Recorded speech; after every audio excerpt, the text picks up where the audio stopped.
Hey, everybody. Welcome to the Prep Life Podcast. This is your founder and CEO of Glam Girl Bikini, Amy Enger. And today I'm joined by my fabulous co host, Lee Marie Hossetter. Hey, Lee, how's it going? Hi, good. Good. Yeah,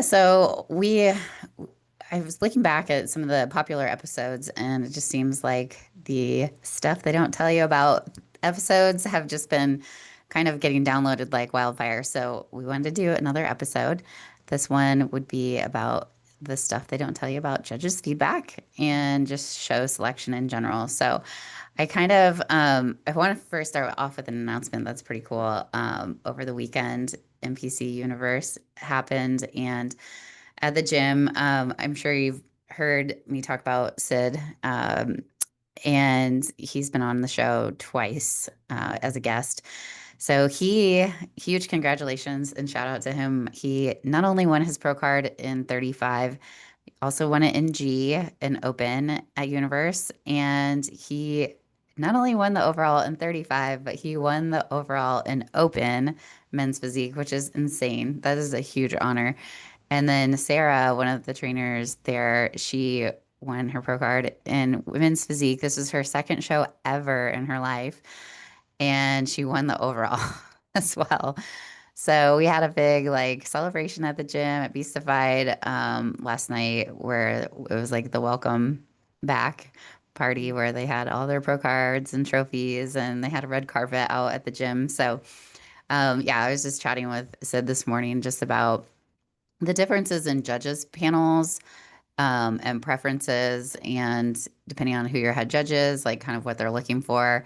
And it can definitely vary. And I was also talking briefly about this with another pretty famous coach in the industry, just about how, at Universe, just with the fit model coming out, how there were a lot of really sharp tie-ins and things like that, which is what I thought a fit model was not supposed to be. Um, I thought I was trying to get away from bikini a little bit, but keeping in mind that the head judge was Tyler and the other head judges here with Masters Nationals coming up, North Americans, those are going to be Sandy Williamson. She Mhm. definitely has a different look. I've experienced that firsthand as a coach on one side of, you know, I remember taking an athlete to Universe and them getting 15th with Tyler and then winning their pro card 6 weeks later in front of Sandy. She just has a little bit of different look. And she has the women's head chair. So I do think, that's something that I think some people some people have mixed feelings about that, but I personally feel like anytime you go to Universe, they're looking for a bigger look. And Sid's never competed at Universe, and he's never competed in front of Tyler. He is a much bigger dude than everyone. He is huge. Some might consider him almost like pretty big for the division in general. And so previously, like in front of different panels and things, he's had different feedback where he's, only competed at like North Americans at a national show or a national level. And so definitely sometimes like they're looking for a little bit different look on the East Coast versus like, and depending on who your judge is. So um, that's kind of, I know that was like a long-winded Interesting. thing, That's but really what are your interesting. thoughts? I think this is a great, actually like real life, like retelling or experience for our subjects today. Because I remember when he was in North Americans and I believe he said his feedback was to downsize, Yeah, which it goes was. with kind of what you were saying. And it Hmm. makes it so important to pay attention to judges' feedback and to get in front of those Olympia judges like Yeah. Tyler, like Sandy, the one like, especially for most of our audience being female with bikini and fit model, maybe some wellness girls in there, even figure, you want to get in front of Sandy for sure. And you want her feedback and you want to know how to discern that and what to do about that. And also just kudos for Sid for sticking with it and persevering. I know it was a Yeah. really big hit when he went to North Americans and did not win his pro card because he looked fantastic and he worked his butt off. And I think a lot of Hmm. people would just be like, I'm calling it. That's just it, or I'm taking Yeah. a big break or something. And he stuck it out and look at him now. Yeah, and I remember. Or meeting him like probably 7 years ago, Mhm. and I was walking around the gym and I asked him, I was like, "Are you an IFBB pro?" Mhm. And he's like, "No, like what's that?" Oh, And wow. he didn't know about bodybuilding. He's like, "I've always wanted to get into bodybuilding." And he was like asking me like who he might use as a coach. And then like it was like conversation after conversation, like to come full circle to actually be like his employee at his gym. Now my son works at his gym. And just to see this whole like evolution of things that have come to fruition. You know, I mean, he's a wounded veteran. Like he at one point didn't think he could walk. So it's just really cool to see him thrive, and he is so focused, and just it's very motivating to be around people like that. Iron really truly does sharpen iron, and being in a gym culture like that is there's nothing really else like it, to be so supportive and to like, I mean, to recognize an accomplishment like that, like for him to not only win his pro card, which is some, I mean, people like myself have been dreaming that for 15 years, but to win the overall too, it's just, I mean, it's just pretty sweet. I think it's pretty cool. Very cool. And like, especially for him, for you, all these examples, if you're listening to this, guys, and you are shooting for a pro card or you want to do bodybuilding, this is a long sport. You need to be in it for the long haul. And the most important thing is the judge's feedback. That's all that Yeah. matters if you are going for that pro card. So Yeah. talk And about it. so we're going to tell you stuff they don't really tell you about it, because I think that there's, it's super valuable, 100%. But at the end of the day, I've been a judge. I've been in that chair. I know what that's like. But at the end of the day, they don't know your journey. They don't know your body. Your coach and you have an intimate relationship in terms of like where you've come from, where you're going, what strategies have been implemented. And so take that feedback, but take it with the thought in mind that they're not in charge of your prep. Like they are not manipulating the things. So there's certain things that can be changed within like a couple of days if they're done differently. Some could take years. So in the example of Sid, I mean, he had to downsize. So like growing muscle isn't a problem for him, He got the leanest he's ever gotten in his life. Like he was 214 and he's a big dude. And I mean, I think he might have been lower than that on stage day. That was during peak week, but that was the lowest he'd ever been in his life. But he looks huge. He looks massive, right? So I think it's all relative, and take those snippets, but come back to camp and come up with a strategy with your coach, communicate with them, because at the end of the day, like that judge does not know your journey and things like that. So, all right, do you want to kick it off with that first one? I know I kind of give a long-winded like intro Yeah. to this No, whole that's great. podcast. That's great. And just disclaimer, this is not to scare anyone off either. It's to Yeah, prepare you to take that feedback and use it as your tool going into the improvement season. So the judges' feedback, what they don't tell you.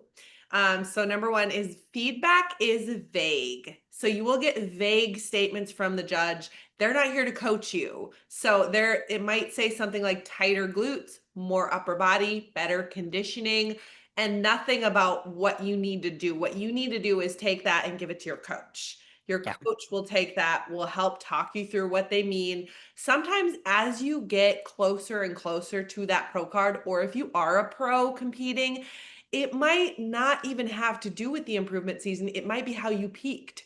They might not be telling you to lose more body fat. They might be telling you to come in fuller or come in tighter or manipulate your peak week in some way. And so sometimes it might be interpreted in like you need to head back to the drawing board, put on some more muscle, or you need to diet longer, do a show in another month. Sometimes it's just small tweaks to your peak week. yeah. Yeah, so I want to talk about just judges. At the end of the day, judges are human. I Mhm. mean, they are. There's a reason why Michael Jordan knew every single referee's name, their entire family, asked them questions about their life. Judges, referees, umpires, like they are human beings at the end of the day. You need to honor everybody with that respect. And, you know, not to say like I personally know from being a judge that it is you are going to get a fair shake in the NPC. I know that. And the IFBB. These judges are trained. They are as not biased as possible. Like they try to eliminate all biases and make it very, like, they try to make as much of a criteria as they can. It is a subjective sport at the end of the day. It's not running a race. You know you won because you had the best time. You beat everybody.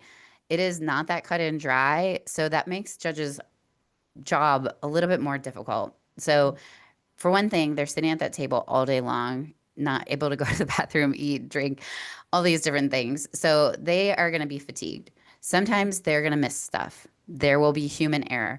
Maybe you're sitting in a bad stage light, and it's just luck of the draw of how you had to walk out. Like I've seen athletes that got passed by and then they got called back into first call outs because of the initial comparison they were like stuck on an end. Like, I mean, there's a panel, so they're only seeing different angles, right? So that can play a factor. But also, I think there's something to be said as well. And it's you project this as an athlete within yourself on the out.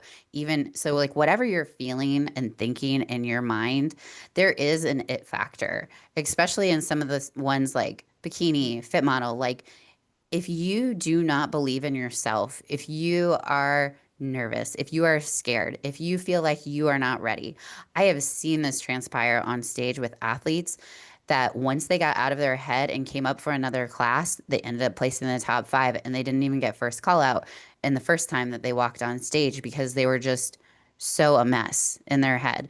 So a lot can translate like just in your mental persona and that it factors. So, um, you know, that needs to be kind of addressed. Like you need to understand that when you step on stage, the more that you feel confident in yourself, the more you're going to project that to the judges. It is a physique competition at the end of the day, but if you don't hit your poses correctly, if you don't, you know, like draw attention to their eye with your charisma and things like in your stage presence, it's going to hurt you. So just keep that in mind. I think that's something that a lot of people don't talk about. So, I love that. Also, you can get top five and still get feedback that seems to contradict that placing. Something that I've known or I've like heard judges talk about too. I think Sandy has talked about this.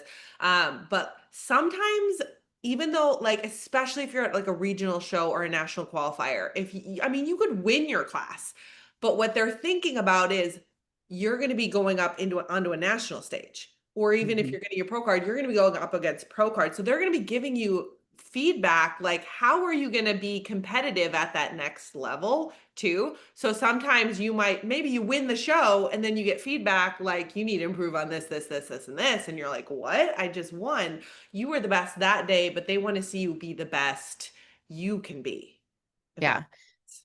Yeah, and I think generic feedback is something I want to address as well because I think we've all received it. If you've done enough shows, like you've gotten that cut and paste kind of email vibe feel, like they just said some words that they probably said to all the girls, like, "Oh, grow your glutes, like grow your shoulders, like tighter waist, more conditioning."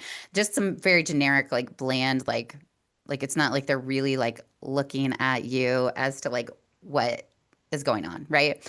So anytime you can get, and I will say this to every single athlete, like if you can get in-person feedback where you speak to a judge and they allow you to do that, because not every judge does.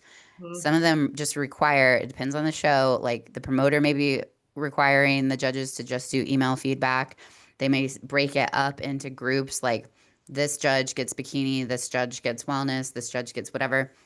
If you're in certain amount of alphabet, then you email this judge.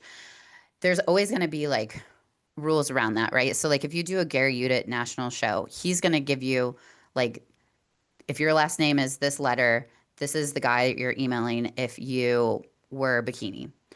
But what he doesn't say is that Sandy actually prefers for you to come up to her after the show. She's told me personally, like she does not like emails. She Mhm. does not want to email you. She will email you. She will get back to you. But like these judges have a show every single weekend. They are inundated with emails. People email Sandy that aren't even like she wasn't even judging their show. And I've done she'll that. look it up. She'll look Yep. you up from before and the current one, and she'll say like what you improved on. She's very good about it. So she's very professional. I'm not taking away from that. I'm just saying that it's the extra mile that she takes, and she's learned to not even just like make everybody wait so that she's up super late, and the last athlete, she will stay there until midnight. I've done that. I've been in that line of like 200 people. She's gotten smarter about it where she'll like skip the night show and just go backstage with her notes and just go over it with you, but she would so much rather do that. But then like Tyler's preference is to email him. He Hmm. does not want you talking to him after the show. He wants to get out of there and go, which is totally fine, to each his own. I know Becky is one of those that will want to talk to you rather than email you. And so if you get that opportunity, like that is something that not everybody tells you, but like do that. You are really missing out on a good opportunity. And you can always like voice memo record them if your coach isn't at the show.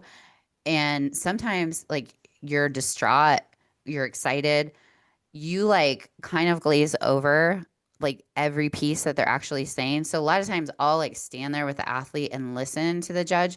And it's funny how like the athlete's brain filters in certain things, and mostly like they hear like the negatives. And then I'll point out, well, they said this, this, and this, and they're like, oh yeah, they did, they did.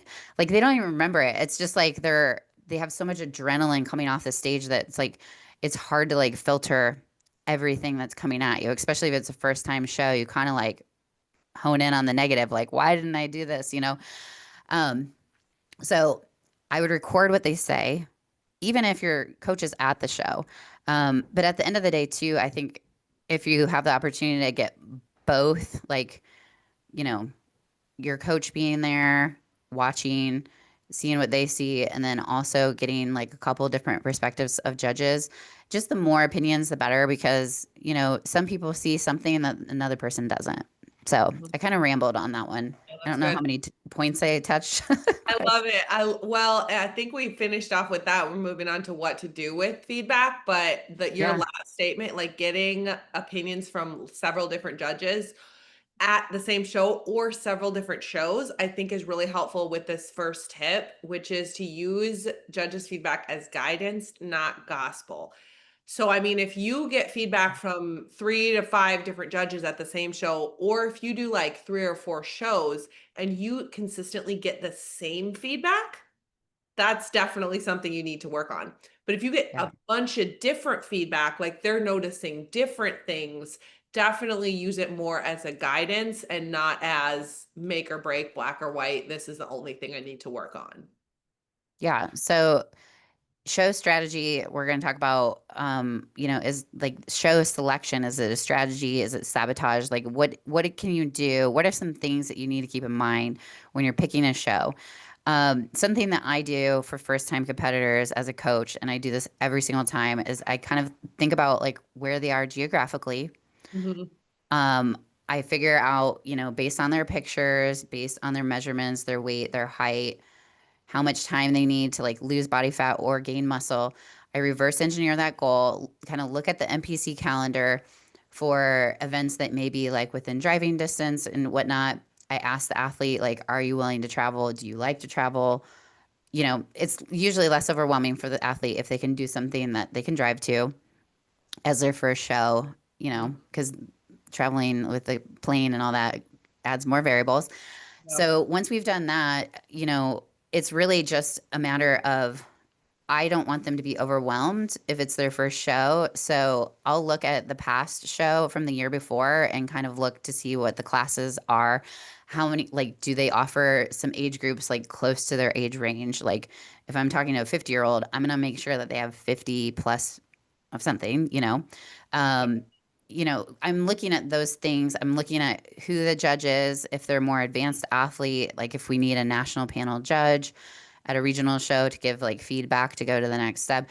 These are all things that you want to think about as your strategy in, getting that. So, like, if I see that it's a huge show. For example, I remember I had a couple of first time competitors that I had talked to that were coached by another person, which I'm obviously not going to throw those people under the bus, but this person had done their first show at the St. Louis Pro, which is probably the biggest show in the Midwest. Like you'll find 30 people in a class, and I mean, they got lost in the shuffle. They did not place. Like it was very discouraging. They were ready to give up on the sport. I think that for your first time, you kind of have to see like it's a little bit smaller show so that that person feels comfortable. So they're not getting like lost in a sea of people. So thoughts. One thing that popped out, I'm trying to find it. When choosing a show, okay, yes, choose a show that aligns with your look and your timeline, not your friends. So I Yeah. do know I have a couple of examples of people that have come to me and they're like, we want to do a show together. You guys might be friends. You might even train together. You might be similar size, even, and want to do the same category, but you could have absolutely totally different timelines and a time where you're ready to peak for a show. Yeah. So I love when you can do shows with friends, but don't Yeah. make that more of a priority than whenever you are ready and because you're going to feel so much better getting on stage feeling ready than trying to rush the process or delay the process to do it with a friend. You can go to your friend's show, they can go to your show. Yes. So don't bank on that as like a reason to pick a show. Yeah. And I've even seen that at the national level where Mm, people like get FOMO and they're like, oh, but so and so is doing this national show or this pro qualifier. And that's like a lot of money to invest, more so than a regional show, to just like be there with your bestie, like your show bestie. It's not a good idea, especially if you're not ready. Some other things too to consider when it comes to show selection that people probably don't tell you, like some stuff that they don't tell you is just promoters really have a big impact on the athlete's experience. I know as a promoter myself, like because I was an athlete, because I was the customer for so many years, like when I promoted a show, I wanted to make it all about the athlete's experience, taking care of them, making sure their questions are answered, making sure they're comfortable, making sure that they're getting well taken care of and they feel like royalty. Like you spend a lot of money, a lot of time. You do not deserve to get screamed at. You do not deserve to get to be told. I was told once that I was out of questions when I asked when I go on stage. That is not okay.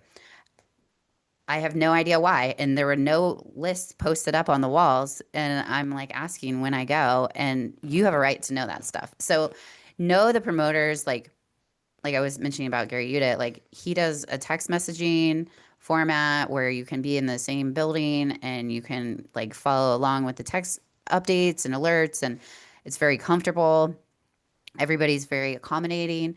So I think like knowing that if they're a longstanding promoter and they have a reputation for certain things, like if they're kind of like a jerk and they're short with people, like it's something to consider. Like, right, you are the customer as the athlete, so get lined up with a coach that's gonna like also steer you in the right direction, because you don't want like a poorly done show where you're waiting forever.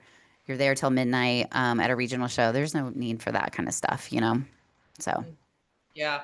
And also, like, don't chase a quote unquote revenge show. So if you got feedback that you didn't like, or you felt like you messed up on stage or something, if your feedback really is just come in a little tighter or peak better or something, yes, maybe doing another show right afterwards could be a good idea.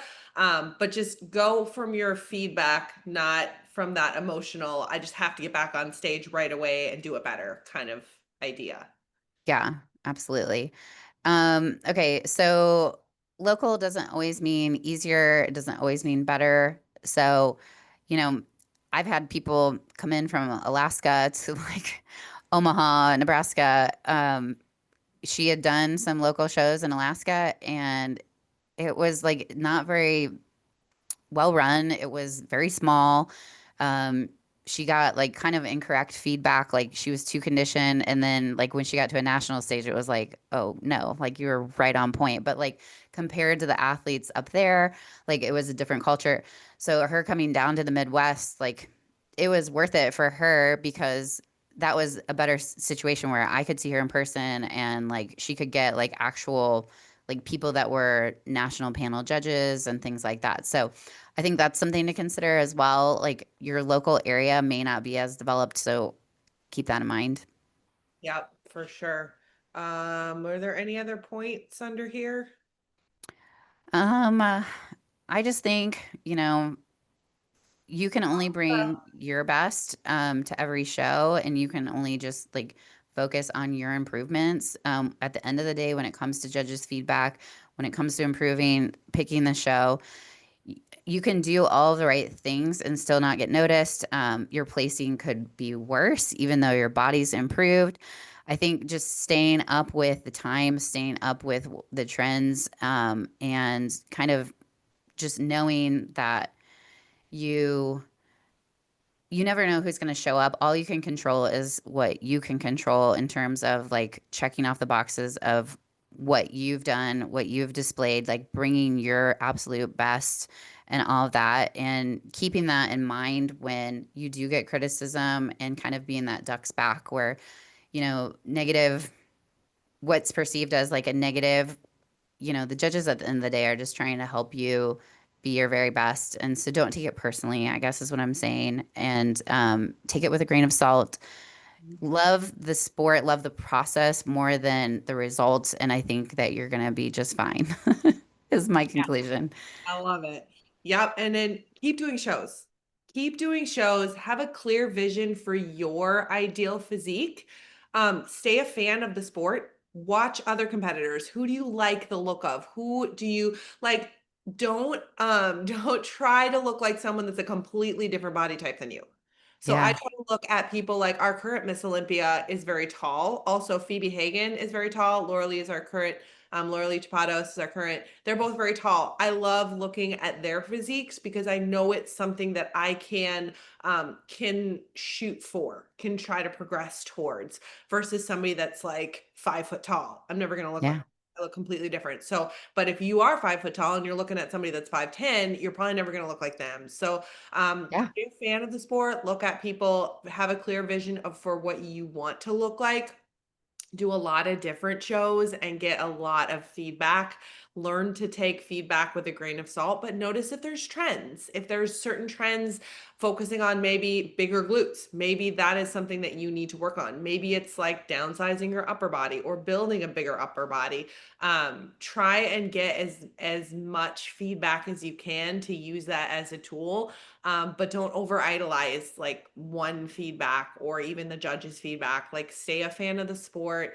I would say, yeah, just keep competing if you can and Yeah. do those improvement seasons and being coached and working with a coach. Yeah. So, all right. Well, that kind of wraps up this episode. If you liked anything or if you want to comment on YouTube about some, judges' feedback that you've gotten, or I don't know, DM us on Instagram. We're found at Prep Life Podcast or at Glam Girl Bikini. We just love hearing from all of you. Anything that you would like for us to address, we'd love to hear from you. And anytime you can leave a rating or review, we do try to keep this podcast ad free.